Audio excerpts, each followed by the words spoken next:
Hello and welcome back to another video. Today we're going to see what's the latest in the Mando, Ahsoka, and Andor worlds. Is Season 4 of The Mandalorian coming? Certainly. Season 4 is definitely happening, as creator Jon Favreau has already stated. But fans aren't convinced, considering how conclusive the Season 3 ending seemed. On April 19th, the most recent season of the Disney Plus series came to an end with an episode that resolved all of the existing storylines. But back in May of 2022, showrunner Jon Favreau stated unequivocally that he was already writing Season 4. Favreau hinted that Din Djarin and Grogu might be involved in more crossovers when he broke the news. As Dave Filoni's doing Ahsoka, it's very much informing the writing that I'm doing for Season 4, he said, and I'm getting to Ahsoka with the latest updates as well, so stay tuned. Favreau's statement makes more sense considering that Season 3 ties up all of the loose ends. Filoni is set to direct a new Star Wars movie, which will be the conclusion of all the storylines shown thus far from this era. The fourth season of The Mandalorian is definitely coming, but it may take some time to get there.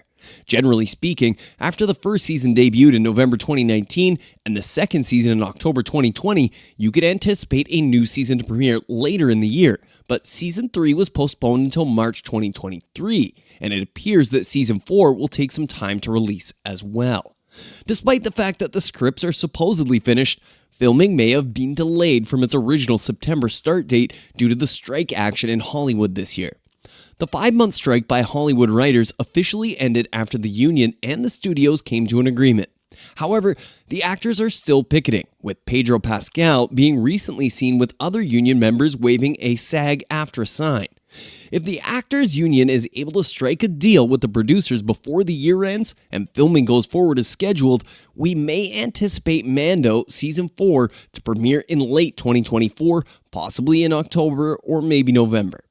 Since both Grogu and Din Djarin live to fight another day, it is safe to assume Pedro Pascal will return as the main Mandalorian, even if he has stated that the details surrounding his return are still a mystery.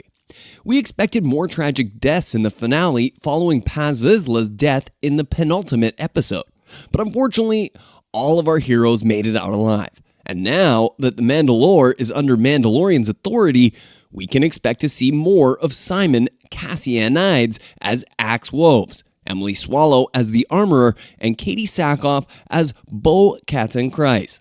Giancarlo Esposito, who acted as Moff Gideon, presumably won't be returning as he was burned to a crisp by the combined power of Din, Bo-Katan, and Grogu. Season 4 may see the return of Paul Sun-Hyung Lee as Carson Teva, Amy Sedaris as Peli Motto, and Carl Weathers as Greef Karga. However, as previously said, there has been no confirmation yet. But as we wait, let's see how the Season 3 ending set up Season 4. The third season finale of The Mandalorian actually felt more like a season finale than a prelude to future events. I'm assuming you've watched the show, but if not, spoiler alert. Din Djarin took Grogu in as his son after the Moff was vanquished. Grogu is now Din Grogu, an apprentice of the Mandalorians. The two return to Navarro, where Greef Karga gave them a cottage to reside outside of town. Since he has to train Grogu, Din Djarin tells Carson Teva that he would be more selective in his assignments coming forward and offers to work for the New Republic on a case-by-case basis. But this agreement is supposed to remain confidential between them. Navarro gets a new marshal as well, but it's the redesigned IG-11, not Din Djarin. And that's where the season ends, with Grogu and Din Djarin lazing about in their new home. With a relatively clean slate to begin with in Season 4, we may anticipate that Filoni's movie will be built upon in subsequent Star Wars productions. The standalone movie will conclude the saga of this period of Star Wars, but it may potentially lead to future shows. Speaking with Variety following the announcement at Star Wars Celebration, Filoni discussed the theme that will unite all of the Disney Plus programs to date with the film. Even more interestingly, Season 4 won't be the conclusion of the main series, at least not according to Jon Favreau.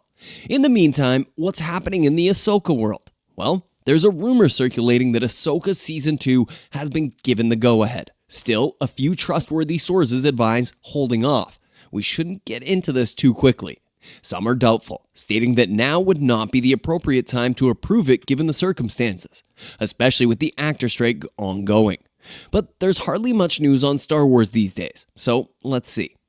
After spending years in the animated realm and making a few cameos on other Disney Plus series, Ahsoka Tano has finally finished her first live-action project. Ahsoka, portrayed by Rosario Dawson, underwent a dramatic transition in Ahsoka.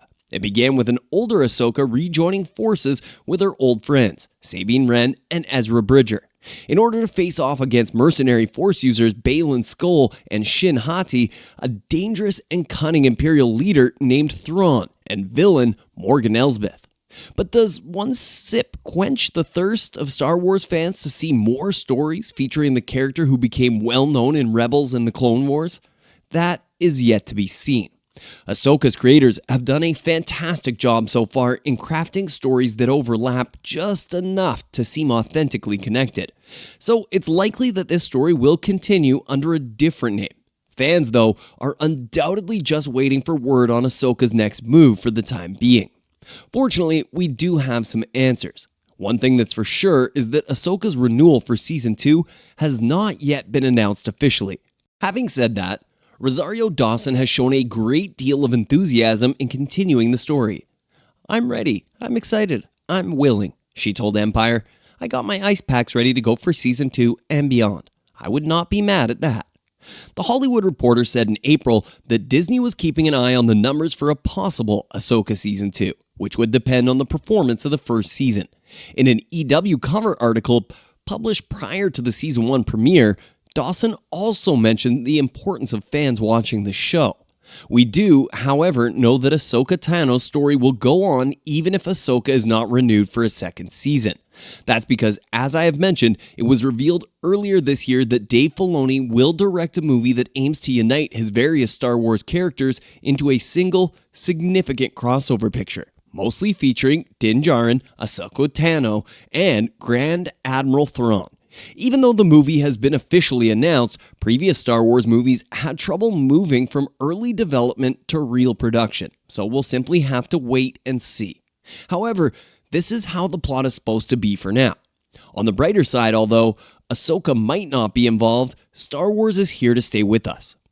Next comes Star Wars Skeleton Crew, a coming-of-age Star Wars adventure, led by Jude Law and co-written by Christopher Ford and John Watts, the directors of Spider-Man: No Way Home. The show's amazing cast of directors, which includes Bryce Dallas Howard, David Lowery, Lee Isaac Chung, Jake Schreier, and the Daniels, may be its greatest asset. Leslie Headland, the creator of Russian Dolls, is also planning to release The Acolyte. The Acolyte is the first live-action series that takes place in the High Republic period of the Star Wars world, roughly a century before the events of The Phantom Menace, when the Jedi were genuinely supreme.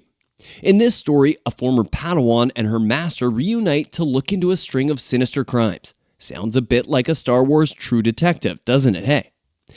The rest of the cast is also very strong, with Carrie-Anne Moss, Manny Jacinto, Jodie Turner-Smith, and Junice Suotomo being among the credited ones. Last but not least is Andor's second and last season. Andor Season 1 was probably the greatest Star Wars show ever, and we're all eagerly awaiting Season 2. And while we're still on Andor, I think it's quite a beginning, even though it takes place exactly in the middle of Star Wars lore chronologically. According to the fandom, narrowing the scale and scope of storytelling down to Cassian Andor from Rogue One delivered a gripping and relatable story about the Galactic Resistance movement. Viewership numbers compared to other Star Wars shows provided more evidence to audiences, and Andor also enjoyed a solid critical consensus. The show was renewed for an additional 12 episodes before it even premiered. According to a report from Deadline, the Andor team was halfway through filming Season 2 when the SAG-AFTRA strike forced a halt to production. It's comforting to know that Season 2 will be able to get underway as soon as the actors return, assuming they honor the writer's current contract. There's much more to explore in Andor. There's just more people, more planets, more worlds, Kaya Solar told Esquire. There's an amazing storyline about this new group of people. Andor has taken us to numerous worlds throughout the galaxy, such as the Galactic Senate on Coruscant, the prison complex of Narkina 5, the free trade metropolis of Ferrix, the location of the astrological robbery on Aldhani, and Cassian's home on Kenari. After a time shift that puts the series immediately before the events of Rogue One, Season 2 promises even more locations and intriguing characters. A return of this show is fantastic because of the time gaps that will be instituted to allow us to follow the events of the previous 5 years until the end of Rogue One. Enjoyed this video? Give it a thumbs up and subscribe to our channel. Stay tuned for more updates, and until next time, may the Force be with you always.